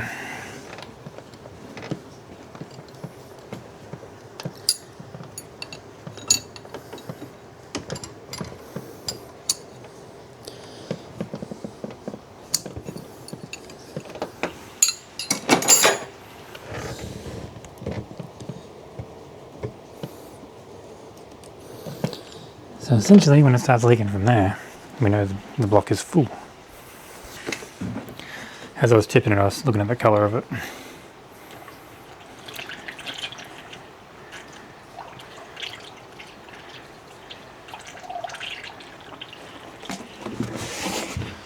And the rest will just be water. That should be about 70-30 roughly. Give or take. Go fill up some water containers. Oop. Now we have coolant draining out. So that means the block is full.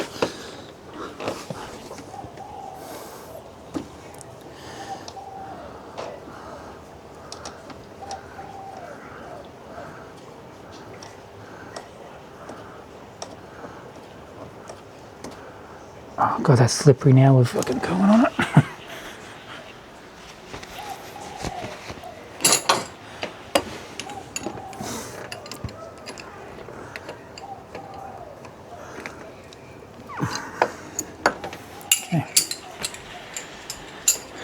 hopefully there will be no airlocks apart from whatever's in the heater. I imagine there's going to be something going on with the heater.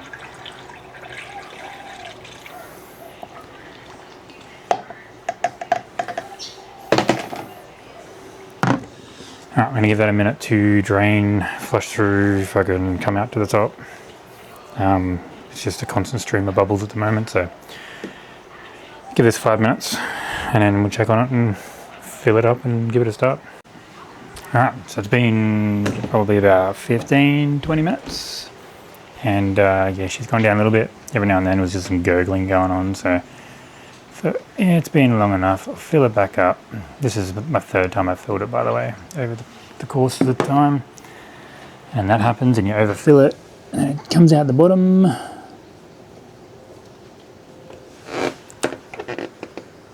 So I think it's time we go to the funnel, the Philly funnel. That is a bit of a pain. I really should have bought one for this car, or this type of radiator, like the cap goes on and then the fill on top. Whatever. Coolant everywhere.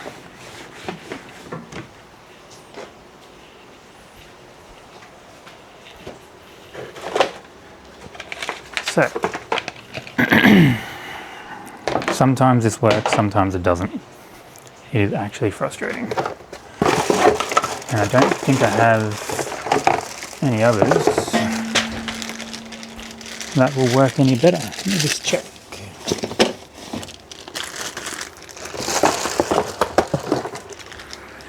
I mean, I guess maybe that one would be better. Yeah, no, that might actually be better, because then it seals. Yeah, fuck it, let's do that. Rather than using one of these. Now, why I didn't try that earlier? Because all it does is a little thing just slips over it, and then you undo this, and it pretty much presses this out to make it bigger to clamp onto there. So that might actually be much, much better.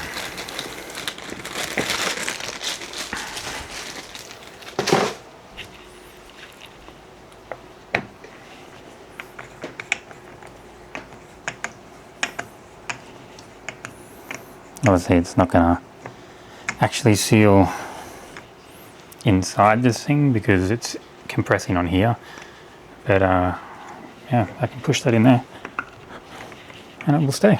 So beautiful.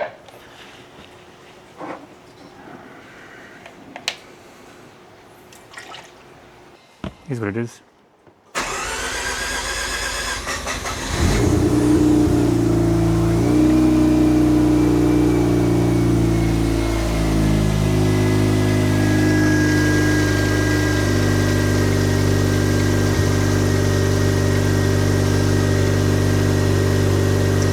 Strange puff of smoke, I've never seen that before. Must have been some coolant on there somewhere.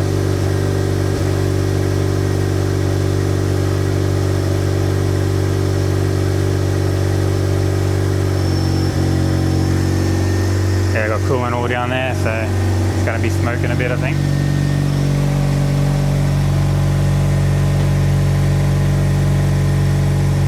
Hopefully that LED isn't causing this camera problem, because on the screen it is. We'll see.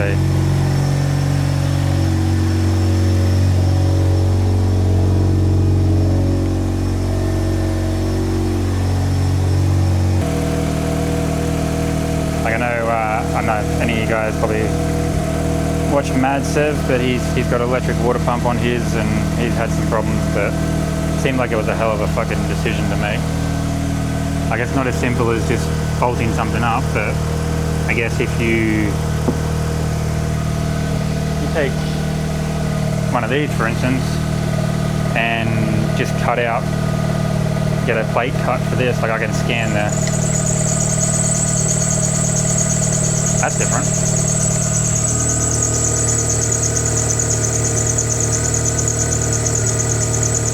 And that belt is tight. Anyway, scan this, get a plate cut out, same thickness, and block it off. Yeah, That might be something to look at.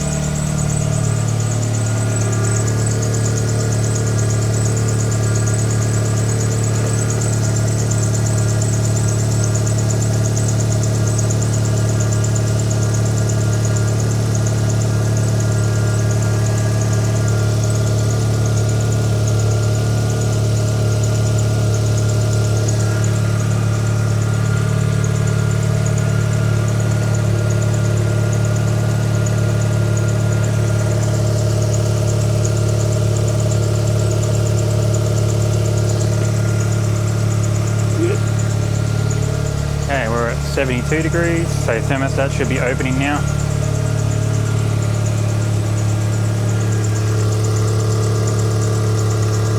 I don't know why that belt's squealing all of a sudden there. I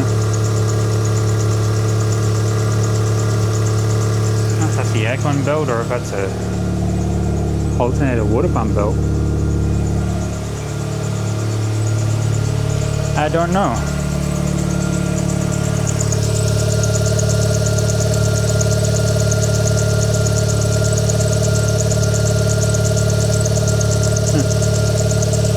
Anyway, might have to tighten that up a little bit more.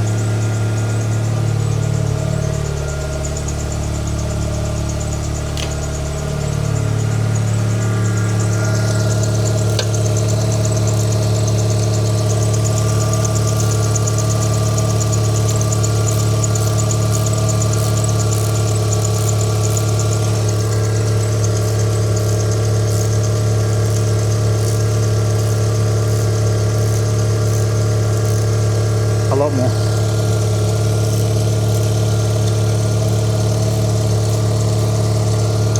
See what happens there. 74 degrees. Alright, so we're going good. Change the thermo fan so high turns on at 80, 84 and turns off at 80. So we're down to 81 degrees now. They've actually got some suction out the front. But yeah, haven't needed to add much, so yeah, jacking the car up's definitely helped. So now to turn it off.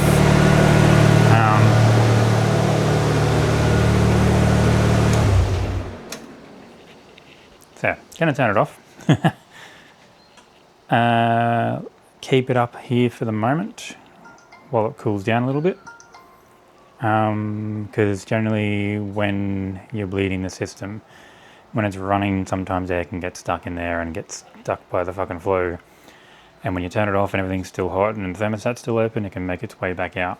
And then this can suck a little bit more in. And then we put the cap on and we go for a drive and see what's going on. So I'm going to give it, maybe 10-15 minutes to cool down a little bit. Check that coolant level, put it back on the ground. And then, yeah, go for a drive. But as you can tell, it is wet. And it's going to be like this for a couple of days. So, it's going to be fun. Might even turn on traction control and see if that works. See if we can get anything out of that. So, anyway, we'll be back soon. Alright, so we're out. I had someone call me just as I left home, so I couldn't put the fucking GoPro up. But, it's obviously cold and wet and raining and fucking shit here at the moment, but temperatures are staying at 80 degrees to 82 degrees, which is fucking awesome. So it's going to go for a bit of a drive. I might go up to the highway, get on the highway and then go down the highway, because that's generally where the problem was, and see what the temperatures do. And pretty much going to go help a friend now with his car. He's got to go to a drift event tomorrow at, I think it's Queensland Raceway, I don't know, somewhere anyway. Needs a new radiator and water pump and shit put in his car, so we're going to go do that. But may as well take the RX, see what the temperatures do, see how it behaves, make sure no coolant lines blow off. And go from there and record that while we're there.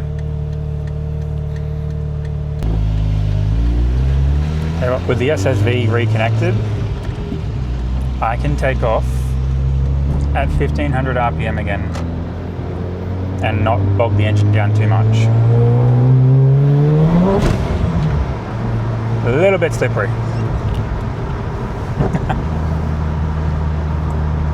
Yeah, that was not expecting that quickly.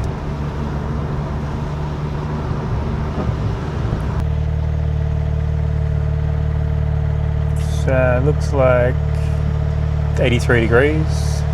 So I reckon if I drop the high thermofan 2 down to like 80 degrees to turn off, I reckon it would actually sit at like 81, 80. So I got it set to 84 to turn off. But it seems to be working so much better. That's fucking awesome.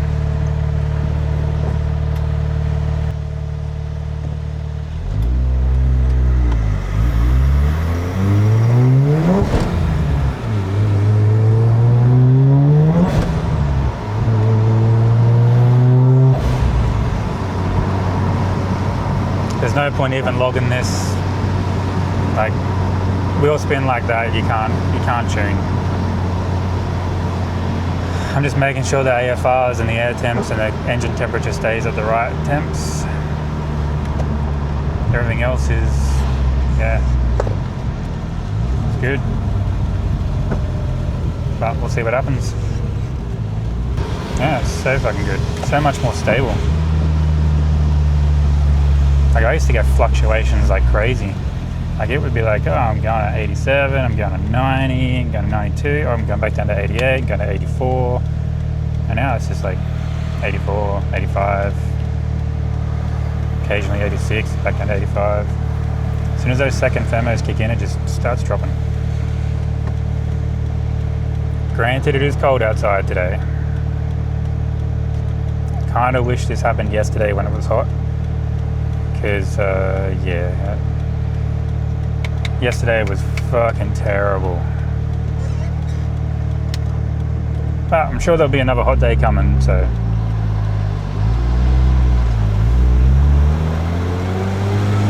Kind of tempted to test the aircon too, but I don't want to push it yet. Make sure it's all okay before I start heating it up too much.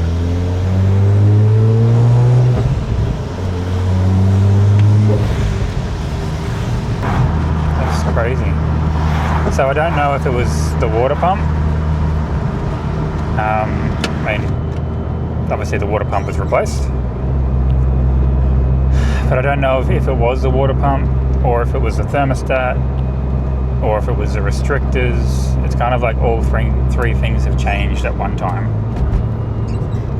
But I guess, you know, if you're having overheating problems, you just do all three. Make sure, you know, your thermostat is decent, not a 92 degree one. You got the restrictors in, and the water pump's not shagged. And for the price that I paid for the water pump, I don't really care if it wasn't. At least I know the water pump in there is good now. And it was on special. It was like $60 off. So better to be safe than sorry. And the thermostat, well, it's a Mishimoto. Apparently they have a really bad track record, but we'll see.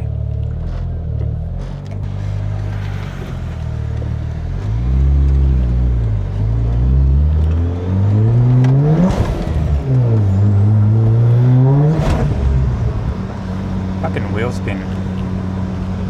You can't do anything. It spins instantly.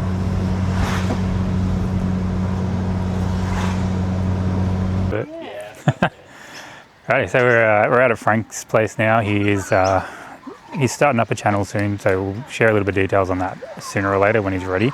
But he does have a Beamer that is a drift car, which we are here to have a look at. Obviously radiator died, so it's over there. And I've got to do water pump, thermostat housing, radiator, and whatever else he wants. Well, we're here. So he's going out tomorrow to Queensland Raceway. Is it Matsuri you're going to? Is it a type of Matsuri, or is it just drifting practice? It's just drifting. Okay. So they do like, what, 3 events a week? Yeah, 3 events a week. Yeah. Is what they do. It's like Wednesdays, Friday night drifts, and Friday. Oh, yeah, okay. So anyway, get this ready to go out to tomorrow. We may be going out there if we can get off work early enough, depending on how the morning goes. But he does also have an RX-8, which is how we met. Just trying not to get the kids in there. Which is currently in the garage because it is a low compression engine. So yeah, we'll do a little bit on this eventually, but that may be getting a turbo. Yeah, maybe getting a turbo soon, depending on what happens. But anyway, we'll get stuck into this, see what we can get done before the rain fucking comes and pisses down. Is that this is the colour? Yep. Sweet. Yeah, new water pump. Good and everything. It came on.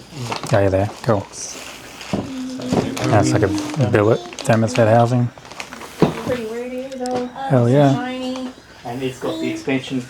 Where is it? Where is it? Right there. Right there. It's got the expansion, metal expansion tank built into it. Hey? So no more zip Fancy. tie. Yeah.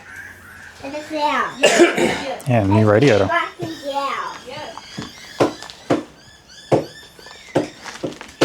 Sweet. Kind of clean. Alright. Well, let's get this in there. Alright, so we're back at home now. Yeah, we had to fly. Had some problems with that radiator. So it was a 4-cylinder version instead of the 6-cylinder version, so it didn't fit, but we made it fit. And then we found out we need a new upper coolant hose for the radiator because it's the wrong shape and it was hitting the thermo fan. So anyway, I had to leave to go pick up my son from work, so back at home. I believe we were planning on going out there tomorrow to Queensland Raceway to check out the drift event with him. I don't think I'm going to drift this, to be honest with you. I kind of want to, but I also have to drive the car there and drive it home. So not really worth it. And I don't know how to drift. I'm not even, yeah. Be a very bad idea unless I use one of their cars, and I'm not going to make them do that. So anyway, yeah, so everything in here is working beautifully. The temperature never went over 86 degrees the entire time, and it only hit 86 degrees because that's where I set the thermo fans to go high. So as soon as it went to 85 and then went 86, the thermo fans kicked in and went straight down to 82. And that's where the high turns off and it goes back to low. And I even saw temperatures going down to like 78 degrees. So it's behaving itself really, really well. That is so much better than what it was. So I'm just going to check out the log. And then, yeah, that will pretty much be it for this video. But yeah, the big thing is those restrictors, I think, are the big thing. Make sure that they are in, because I think that's exactly what the problem. I don't think it was the water pump. Like obviously that needed to be replaced because of the shaft movement. But I think it was just that restrictor and that one that was causing the problem. So interesting. All right, so we were looking at the log here. Just only just a short log. This is the internal log. It wasn't done by a laptop cable. It's just what the Heltec logged while I was driving. So it's pretty short. But you can see the engine coolant temperature here, 74 degrees, 73, 73, and just slowly increases there. And yeah, all the temps and everything under control. So I'm really happy with how that's behaving. Like that is insane compared to what it used to be. So just grab another log. All right, so here's another log. So this one's 17 seconds long. Coolant temperature 81, 81, 81 the entire way through. Like there's no up and downs. It is stable as a rock the whole way through. Obviously it's raining and the temperature is only 21 degrees Celsius here, so it is a lot cooler than yesterday. But yeah, I haven't seen a stable engine coolant temperature like this in a long time. So I think all it was just those restrictors. So yeah, that's definitely a first for me. I would have never thought of that. But I'm glad that is working. Alrighty, so that pretty much sums up this video. Everything is working freaking awesome. So intake temperatures are down. It's literally about 5 degrees above ambient. At night, it's pretty much at ambient. So that intercooler is so much better than what I had. So if you're going to get an intercooler, don't get an eBay one like I did. Like it worked to begin with. But it was almost useless. Like it heat soaked easily. yeah, don't even bother. Wasn't worth $100. And all of the pipes that came with it I replaced anyway because they were all rippled and shit on the inside. So get the proper intercooler. And the Aeroflow Race Series 1, yes, it's a little bit expensive, but it works amazing. Like you see the temperature go up in the IAT and then it just goes straight back down again within a couple of seconds. And obviously the cooling problem, you know, restrictors, make sure you have the restrictors because that is an insane difference compared to what was going on. I cannot believe how much of a difference that little tiny restrictor, it's a $5 part, can cause havoc on this engine. And obviously I haven't tested the heater because I wasn't planning on using it, but I'd imagine the heater's probably working now too because it's not just flowing straight through it. But I don't know, we'll test that eventually. Probably got about 6 months before I'm going to need the heater, so we'll worry about that later. But yeah, I did obviously remove the air tray that I said to put back in. I haven't put it back in yet because I was playing around with the fans and making sure everything was working, so that's going to go back in, or I might make something up for that. But yeah, we'll see what happens, but everything else is good. The SSV's in there. That is doing an amazing job. Like I forgot the difference between having an SSV and not having an SSV. It's just that's so much more power. It's like you go to put your foot down, you have a bit more power to go into it, and then the boost comes on, it opens up, and it just holds the same amount of torque the whole way through. Where with the SSV stuck open, it just didn't have anything, and then when the boost came in, it then picked up velocity through the intake and then started to go. So I don't know if this is a thing on a 6-port, but at least on the 4-port, from what I've tested, it's worthwhile having the SSV. The VDI, I've still got that wide closed, and no one cares about that. On a boosted one, it's just going to go straight past it anyway, so leave it closed. But SSV, definitely work on getting that blended. Might have to extend stage 1 duty cycle for injectors out another 10% so I can get the SSV to open a little bit later. But I also have a condition to say if manifold pressure gets to -1 PSI, just open it so that I don't risk it not opening if the boost builds up too quick. So technically there should be a reservoir for vacuum. So if it's ever at atmospheric pressure and no vacuum, that it's still going to open, but yeah, I don't trust that. I'd rather just have it open just before it goes to 0. So yeah, that pretty much covers it. So yeah, if you got any overheating problems on the RX-8, do the restrictors, you know, do the thermostat if you want, put a new water pump in, but I reckon all I needed was that $6 restrictor and that would have fixed it. But at least I got a new water pump and a low temp thermostat, and it is staying at the temperature I want it to stay at now. So yeah, we'll see what it's like over the next couple of days. Maybe go for a mountain drive somewhere when it's not so cool, and just make sure that the temperature's stay under control. Anyway, well, thank you for watching, and we will see you in the next one.